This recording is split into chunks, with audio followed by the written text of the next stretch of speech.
नमस्कार, हर्ष न्यूज की तेज गति वाली बुलेटिन छत्तीसगढ़ रफ्तार में आपका स्वागत है।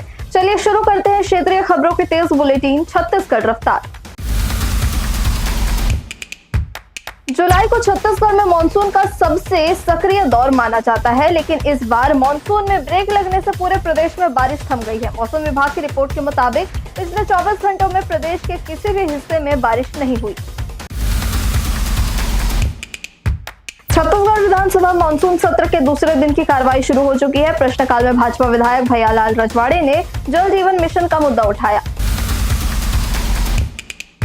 छत्तीसगढ़ के बिलासपुर में बाल सुधार गृह में 4 लड़कों ने जेल शिफ्ट होने से पहले साजिश रचकर चौकीदार की हत्या कर दी। इसकी भनक अधिकारी और स्टाफ को नहीं लगी। हत्या के बाद वे दूसरे चौकीदार की बाइक लेकर फरार हो गए।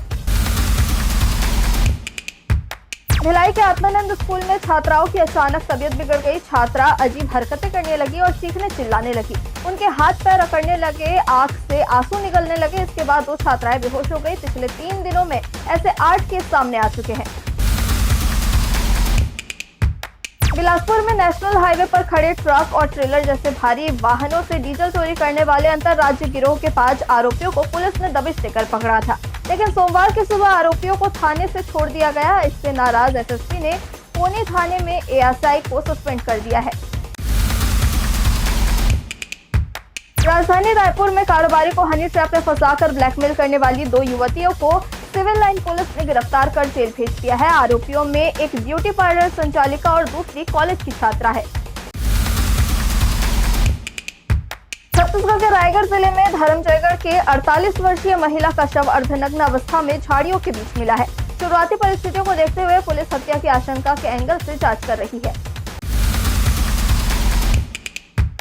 रायपुर के धर्मपुरा क्षेत्र स्थित शासकीय हायर सेकेंडरी स्कूल पुंडहर में सोमवार को छात्रों के बीच मामूली विवाद खूनी झड़प में बदल गया। 11वीं कक्षा के एक छात्र ने अपने क्लासमेट पर चाकू से जानलेवा हमला कर दिया, जिससे उसके जांघ पर गंभीर चोट आई है। छत्तीसगढ़ के बिलासपुर उरगा मार्ग पर निर्माणाधीन भारतमाला हाईवे में सोमवार रात भीषण हादसा हो गया। कोरबा थाना क्षेत्र के दर्रीघाट ढीकाकर्रा के पास अरपा नदी पर बन रहे अधूरे पुल से एक तेज रफ्तार टाटा नेक्सॉन करीब 30 फीट नीचे जा गिरी। हादसे में 4 कार सवार युवक गंभीर रूप से घायल हो गए हैं।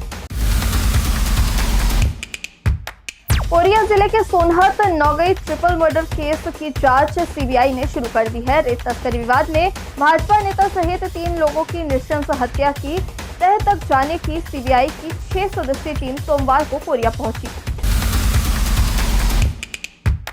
प्रधानमंत्री ई-बस सेवा योजना में छत्तीसगढ़ के रायपुर, बिलासपुर, दुर्ग, भिलाई और कोरबा को 240 इलेक्ट्रिक बसों की मंजूरी मिले 1 साल से अधिक का समय बीत चुका है। इसके बावजूद अब तक किसी भी शहर में इसका संचालन शुरू नहीं हो सका है। भिलाई के रामनगर इलाके में सोमवार रात करीब 8 बजे मकान में अचानक आग लग गई। आग लगते ही पूरे इलाके में अफरा तफरी मच गई। आसपास के लोगों ने सबसे पहले घर में फंसे लोगों को सुरक्षित बाहर निकालने का प्रयास शुरू किया। स्थिति ऐसी बन गई कि जान बचाने के लिए कुछ लोग बालकनी से कूदते हुए भी नजर आए। केंद्रीय शिक्षा मंत्रालय की performance grading index for districts 2025-26 report में छत्तीसगढ़ की स्कूली शिक्षा की मिश्रित तस्वीर सामने आई है। रायगढ़ 329 अंकों के साथ प्रदेश में पहले, सरगुजा 324 अंकों के साथ दूसरे और बीजापुर 323 अंकों के साथ तीसरे स्थान पर रहे। राजधानी रायपुर डिजिटल लर्निंग श्रेणी में प्रदेश में अव्वल रहा। छत्तीसगढ़ के बिलासपुर जिले में रतनपुर से पेंड्रा तक 97 किलोमीटर की सड़क बनाई जा रही है। यह नेशनल हाईवे 45 परियोजनाओं का हिस्सा है। 510 करोड़ों की लागत से बन रही इस सड़क ने पहली ही बारिश में जवाब देना शुरू कर दिया है। कहीं कहीं लंबी दरारें हैं, कहीं सड़क धंस रही है तो कहीं किनारे टूटे दिख रहे हैं। डामर की परत में 5 से 10 फीट लंबी दरारें दिखाई दे रही है। 2023 से जुलाई 2026 तक छत्तीसगढ़ में कथा, भागवत, शिव महापुराण, हनुमंत कथा, रथ यात्रा और कलश यात्रा जैसे बड़े धार्मिक आयोजनों के दौरान कम से कम 35 महिलाओं के चेन या फिर मंगलसूत्र चोरी होने के मामले सामने आए हैं।